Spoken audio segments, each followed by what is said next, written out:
Magandang araw po, welcome po sa aking channel of 9TV. Patalas sa 10. Meron po ba kayong mga properties na napapabayaan or non-performing assets? Plan nyo ibenta, pero wala kayong oras sa pagbenta nito. Kung ito'y pagkakatiwala nyo po sa amin, tawag lang po kayo sa aking numero. Usap po tayo. Gawan ko po ng video for free. Yes, libre po. Wala po kayong babayaran. Tutulungan pa namin kayong mabenta ang inyong property. Kami na po bala sa marketing, sa boosting, or paid ads. Even sa tripping, hindi na po kayo mapapagod sa pag-entertain ng mga buyers. Kami na po bala sa lahat. Tawag lang po kayo. Nandito po tayo ngayon sa Silang Cavite kung saan meron po tayong bagong video presentation. Isang residential private farm resort na may total lot area na 5,000 square meters. Kung hanap nyo po isang property na pwede nyong gawing rest house at the same time possible na maging income generating, ito na po yung hinahanap nyo. Marami pong mga structures dito gaya nitong entertainment area na meron pong billiard table. Then naka-bricks po ang flooring at palibot po nito ay meron pong ilang fruit bearing trees gaya ng nyog at mangga. May rotonda at marami pong ornamental plants. Dito po sa loob ng resort ay may dalawang 5-bedroom na villa.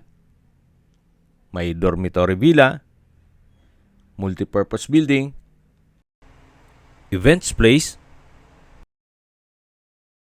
swimming pool, then meron din pong playground.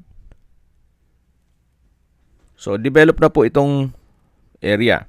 Ang kailangan na lang po ay inyong supervision. Gawa ng operational naman po ito. So, yan po yung tinutukoy ko na rotonda. Then, pagbaba po dyan, yan yung swimming pool. At malawak pa po ang area sa dulo. So, nasa mataas na lugar po ito. Ang estimated elevation above sea level ay 1,430 feet.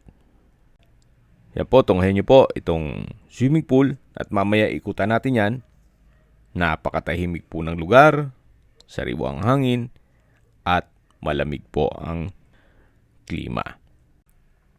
Napakatapit lang po nito sa Tagaytay. Kaya maganda rin pong gawin ninyo itong bahay bakasyunan. Yan yung ibang mga structure ay para sa guest ninyo. Dito po ay may mga garden set. Then balik po ulit tayo dito sa may rotonda na punong-puno po ng ornamental plants. Tungkol naman po sa presyo nito, sa dulong parte ng video pag-usapan po natin, pati distance, location, at travel time. Dito po sa rotonda ay meron pong fountain na sa ngayon hindi po nila pinagana gawa ng wala naman pong guest. So, nasa gitna po ito ng rotonda. Mapapansin nyo po, well-maintained naman at pati mga damo ay natatabasan naman po. So, mula po dito matatanaw natin yung mga villas at mamaya po iikutan natin yan. So, sa mga nag-skip po ng video, ulitin ko lang po, ito pong property ay nasa Silang Cavite at may total lot area po ito na 5,000 square meters o kalahating hektarya. Meron din pong basketball court. Then sa dulo yung billiard table na may comfort room. Then dito naman po sa area to ay yung daan papunta sa mga villa. Dito sa side na to ay meron pong mga garden set at playground. May malaking puno ng mangga hanggang sa dulo po yan. Napaganda po, napakaliwalas. Mula po sa Barangay Road, ito po'y inner lot. Yung unang parte ng video, yun po ang right of way. Yan po yung garden set. Then, dito naman po yung unang structure na kung saan ito po yung tinutukoy ko na pwede nyong gawing bahay bakasyonan at yung ibang structure naman o villa ay pwede nyong gawing tuluyan ng mga guest dito sa resort. Or convert nyo rin po na staycation. Then ipasok nyo sa Airbnb. Dito po yung open kitchen na may breakfast table. Napakalawak po ng area. Meron po itong kitchen countertop, stainless sink. Then meron pong storage dito sa ilalim ng mga kitchen utensils. So kung marami pong guest, pwede po pong naglatag dito ng tables and chairs. Then yan po yung mga sliding glass windows. May pedestrian gate. At papasok po muna tayo dito sa unang structure. May aluminum screen door. Then ito po yung naka solid wood door. So ito po yung tinutukoy ko na pwede nyong gawing bahay bakasyonan nyo para nakabukod na yung pang-personal na kagamitan nyo dito. At tungkol po pala sa mga furnishings, wala pong nabanggit kung kasama po yan. So ito po yung unang kwarto na may mga double deck at may sariling banyo. So ilang guest din po ang ma-accommodate dito. Then sa dulo po ay may countertop na may stainless sink with faucet. Meron na rin pong window type aircon. Then may sariling toilet and bath na kung saan maayos naman po ang toilet fixtures. May hand wash basin, water closet, at ito'y naka-tile bathroom wall. Meron din pong exhaust fan at hot shower set. So ito po yung toilet and bath dito sa unang kwarto. Ito pong mga double deck ay pwede naman tayo makipag-negotiate kay owner. Siyempre, anin pa naman nila yan. Para hindi na rin kayo gumastos kung sakaling pagpatuloy nyo itong private resort. So balik po ulit tayo dito sa salas o living area. Then dito po yung dining area at sa dulo yung formal kitchen na may kitchen countertop at stainless sink with faucet. Dito naman po yung pangalawang kwarto na may sariling toilet and bath. Then sa dulo ay may countertop. Meron na rin pong window type aircon. At ito po yung toilet and bath na maayos naman po ang toilet fixtures. At ito po yung naka-tile bathroom wall. Ito naman po yung kabilang kwarto na naka-aluminum screen door at solid wood door. So, meron na rin po siyang living area. Then may sliding door na French door design. So, ito pong furnishings, pwede po tayo makipag-negotiate kay owner kung sakaling maibigan nyo yan. Naka-tile flooring na rin po ito. Then meron pong sliding glass windows with blinds. May dining area at dining set. May window type aircon. At dito naman po yung bedroom. Na kung saan malaki naman ang espasyo. May wardrobe. Naka-tile flooring. May center lamp. Maayos naman ang pintura ng ceiling at wall. At meron din po itong sariling toilet and bath na naka-solid wood door. Then, naka-tile bathroom wall, exhaust fan, water closet with bidet, bathroom countertop, bathroom cabinet, vanity mirror, hand wash basin.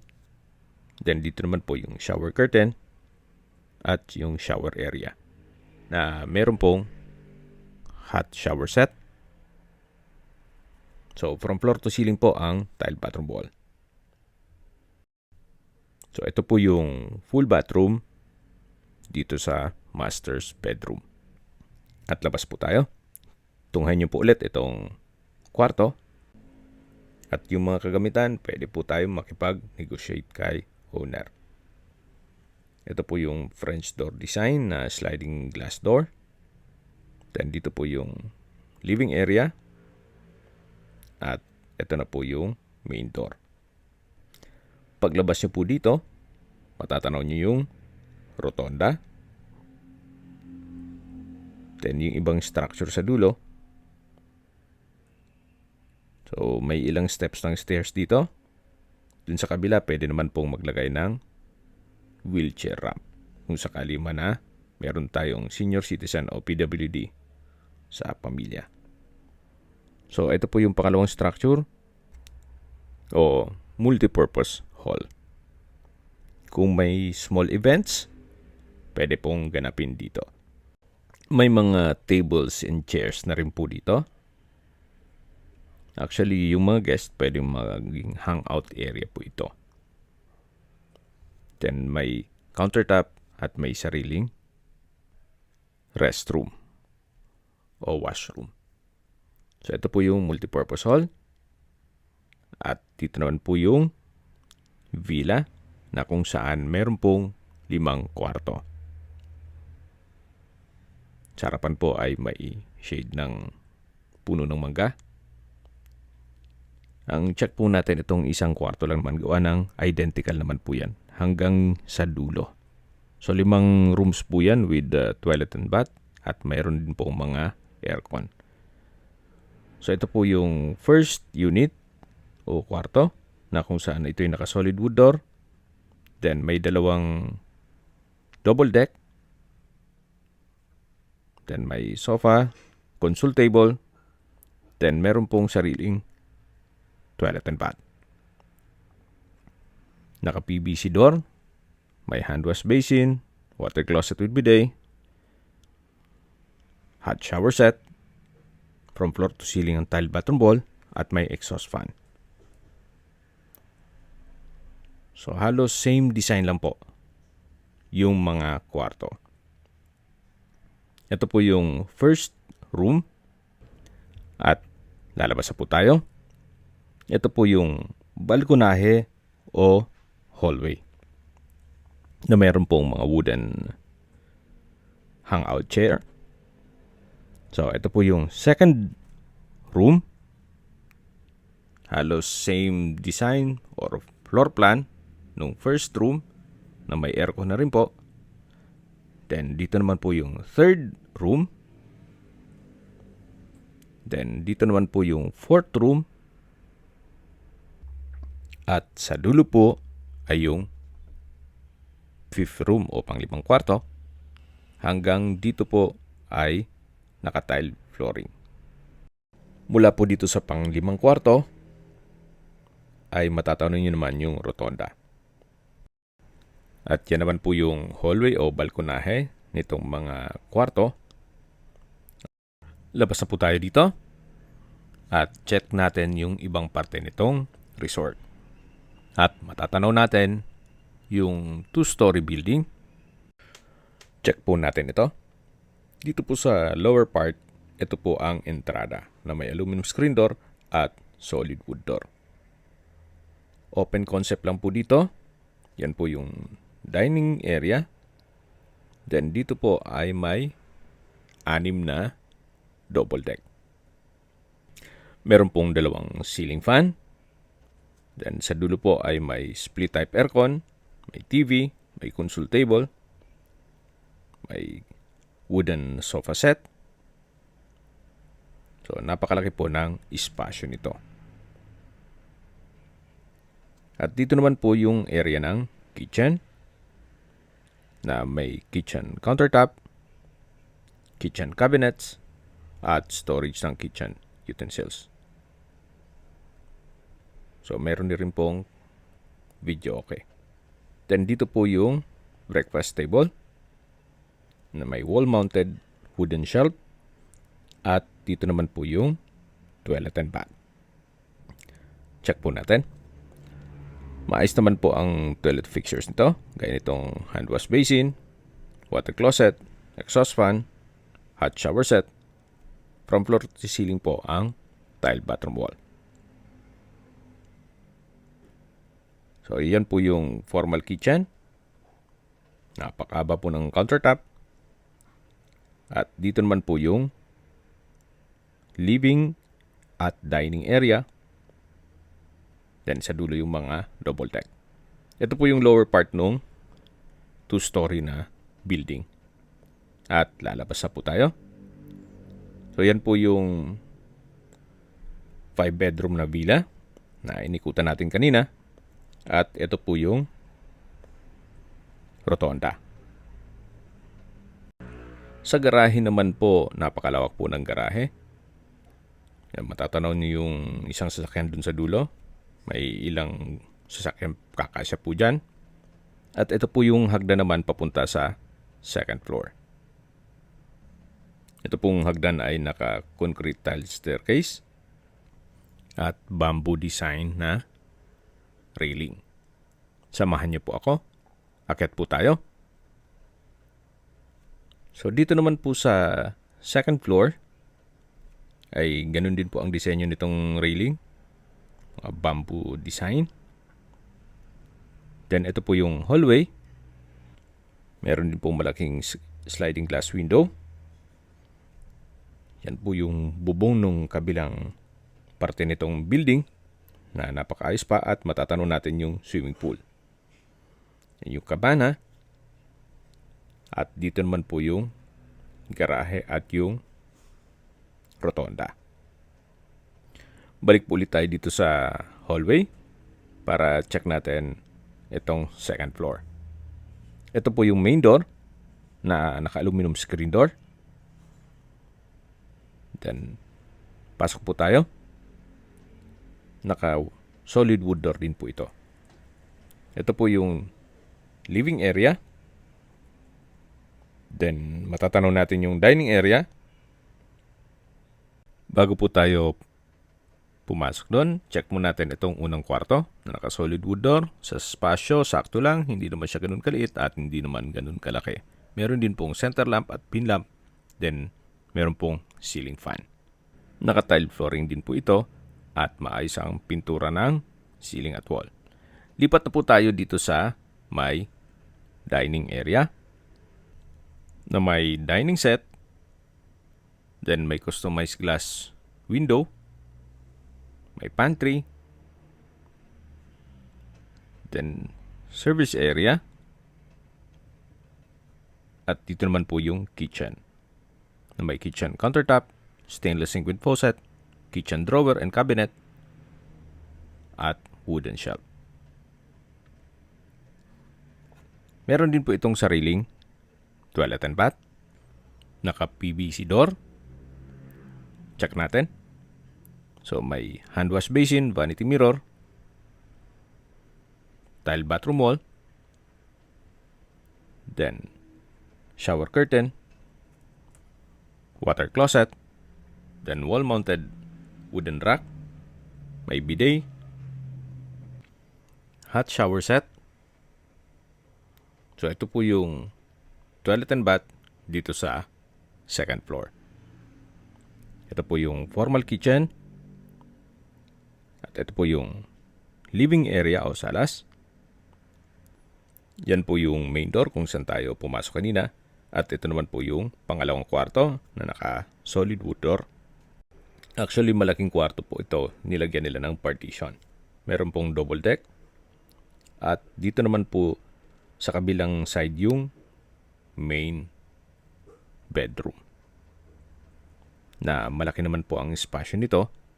May wardrobe, may aircon, then may glass window with curtain, may bed frame with mattress. So ito po yung partition nitong malaking kwarto.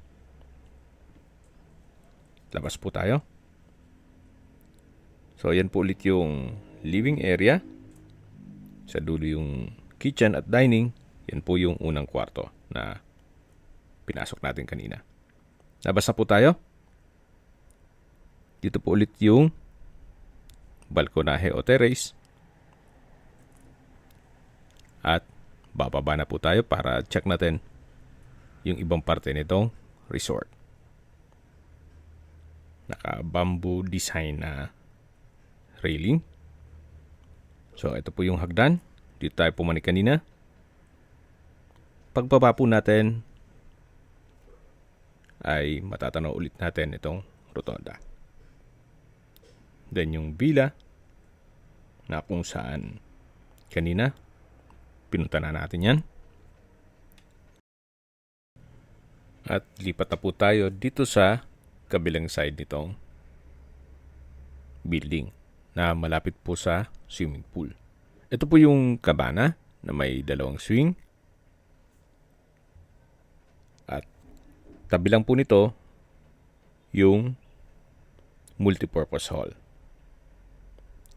Kung malaking event po ay pwede dito. Mas malaki po ito nung unang naipakita ko sa inyo. So, all-in-one po itong property. May rest house ka na, may resort ka pa, at events place.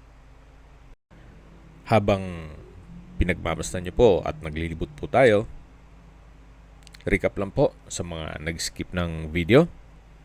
Ito pong property ay nasa Silang Cavite.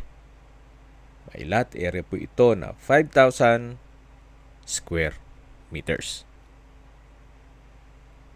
At tungkol naman sa dokumento, ito po'y titulado. Kaya wala po kayong maging problema sa documentation o sa transfer ng title. Dito po sa loob ng resort ay meron pong dormitory villa, 5-bedroom villa, meron pong entertainment room, playground, basketball court, then meron pong 2-story structure, at ito pong swimming pool. Habang naglilibot po tayo, pag-usapan na po natin ang distance, location, at travel time. Mula po sa Silang Public Market o bayan mismo ng Silang, ang distance is 7.2 kilometers at ang travel time is 21 minutes. Mula naman po sa Tagaytay Santa Rosa Road o sa highway, ang distance is 3.8 kilometers at ang travel time is 11 minutes. Mula naman po sa Tagaytay Flower Market, ang distance is 5.7 kilometers at ang travel time is 14 minutes. Kung manggagaling naman po sa Tagaytay Rotonda, ang distance is 8.6 kilometers at ang travel time is 19 minutes. Kompleto na po doon, gaya ng malls, hotels, restaurants, banks, schools, church, at hospital. Yan po yung lagi kong binabanggit sa inyo na dapat nyo i-consider sa paghanap ng property, yung meron pong malapit na hospital. Hindi ko naman po sinasabing sakitin kayo. Yan naman po for emergency purpose lang naman. At mula naman po sa Calax Aguinaldo exit, ang distance is 10.2 kilometers at ang travel time is 28 minutes. Mula naman po sa Manila o sa airport, ang distance is 59.4 kilometers at ang travel time is 1 hour and 22 minutes. Okay, sa presyo po tayo. Binebenta po ito ni owner sa halagang 50 million pesos. Kung may mga katanungan po kayo, tawag lang po kayo sa aking numero. At sa mga kababayan naman natin na sa ibang bansa, meron po akong Telegram. Sa mga iPhone user naman, may iMessage. Meron din pong Imo, Skype, Viber at WhatsApp. Same number lang po. 0917-316-3399. Sa mga nagtatanong naman po ng aming Facebook, meron po kaming Facebook page na Nov9TV at Facebook Real Video. Meron din pong TikTok at Instagram. May ibang YouTube channel po kami na The Nov9TV channel, Nov9TV Listings, Nov9TV On The Spot, at Nov9TV Updates. Sana po na ibigyan nyo ang video presentation. Paki-like and subscribe na lang po sa aking channel para ma-update din po kayo sa aking future listings. Kung sakali po hanap nyo mas malaking sukat ng lupa, meron din po kami ibang listings na pwede nyo pagpilian. Huwag po kayong mag-atubiling tumawag sa amin, then let us know your budget para malaman namin kung anong property pwede namin ilok sa inyo. Sa lahat pong viewer, subscriber at nagtiwala po sa amin, salamat po sa suporta. Ingat po kayo lagi at yung pamilya. Maraming salamat po.